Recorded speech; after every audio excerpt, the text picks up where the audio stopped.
Today in Africa, we have nothing to do than to find means to build a new Africa for ourselves. And that's why I'm standing here once again speaking to our people as the founder of the People's Movement for African Unity, an organization that is here to unite Africa using the collective power of its people.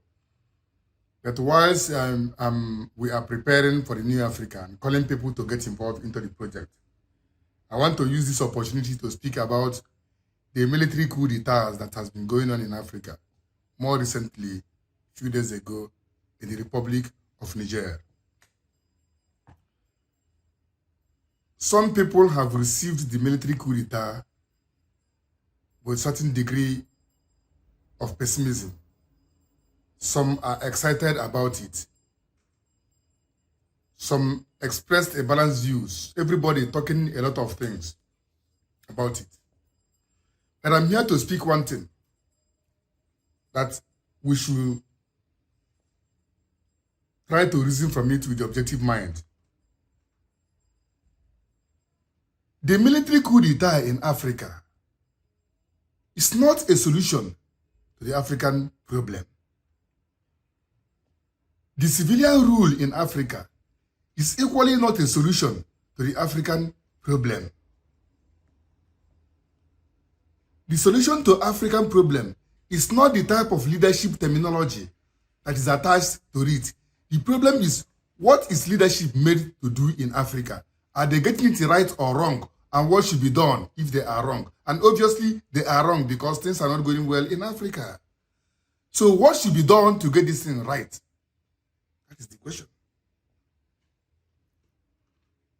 Let me, once again, like I always do, remind you about the situation of African leaders. That immediately after independence, we came into the neo-colonial era, which means that we are not completely free.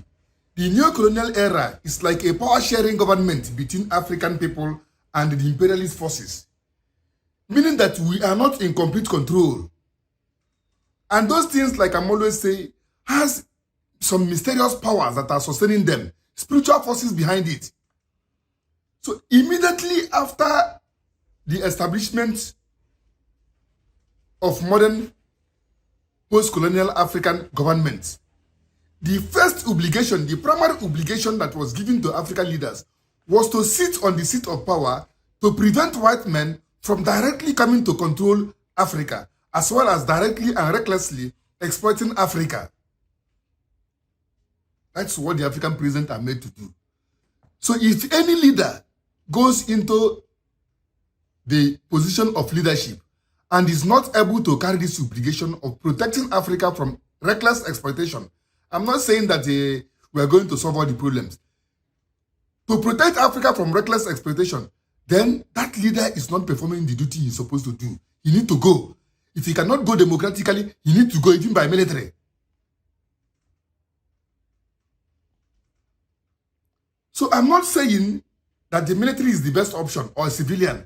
What is our problem in Africa is not the type of terminology, philosophical terminology that is attached to the type of leadership. It's about which leader is able to carry out his leadership responsibility as much as possible. That is what we need. Whether it's the military or anybody, it doesn't matter. So if a democratically elected president like we are seeing in Niger, Guinea, Mali, and Burkina Faso are not capable of resisting the advances of the neo-colonial forces, recklessly exploiting Africa, then the military should take over. If the military also is not capable, then it should be removed. We can't continue to be recklessly exploited. That is the question. But talk about whether it's the military or civilian is not the answer. Military coup is not the answer. Nothing is the answer. The only answer is the end of imperialism, manifesting today as neo-colonialism. And how do we get it ended? Because by ending it is the only time when we get our total freedom. The end has been decreed. And that is why the People's Movement for African Unity is here to get it done. Remember the days of the pre-colonial Africa. The leaders and people of the time did not know what to do until an inspiration was given to different people in different nationalities. Kwame Nkrumah, Sekou Toure, Kenneth Kaunda and the rest. They come and get the job done. Today we are in the era of neocolonialism, and it will also be brought to an end. So the idea has been given to the People's Movement for African Unity to solve African problem. We are not here to complain about African problem. There are people who complain, and of course they are correct when they complain. But we cannot complain because we are here for the solution. We've got the solution. Our people, we are calling you to stand up and get involved in the situation. Make contact with the organization. Go to our website, www.pmau.org, and see what you put in place. And from there, make contact.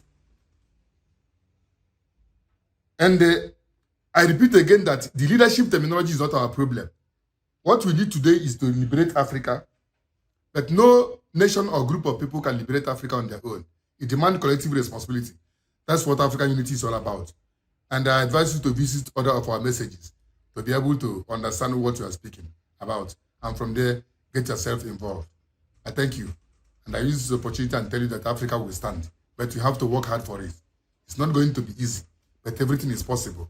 Remember that our predecessors decolonized Africa almost with nothing.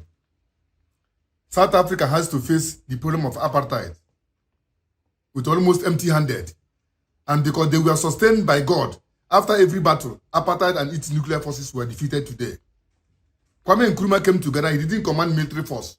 He didn't have nothing. But by the power of God and the idea following him, he was able to decolonize Africa using Ghana. From there, other ones follow. So everything is possible. Everything is waiting just for the right idea and at the right time. We have the idea. We are now calling our people. Thank you very much. Go to our website and see what we put in place. We are expecting you, leaders, influential people, journalists, every aspect of African life to please stand up, get involved with the organization, especially the media house that are very good in bringing matters to the attention of the public. If you don't understand anything, we are here to be consulted for interviews so that our people will understand what is going on and be able to stand up. Thank you very much.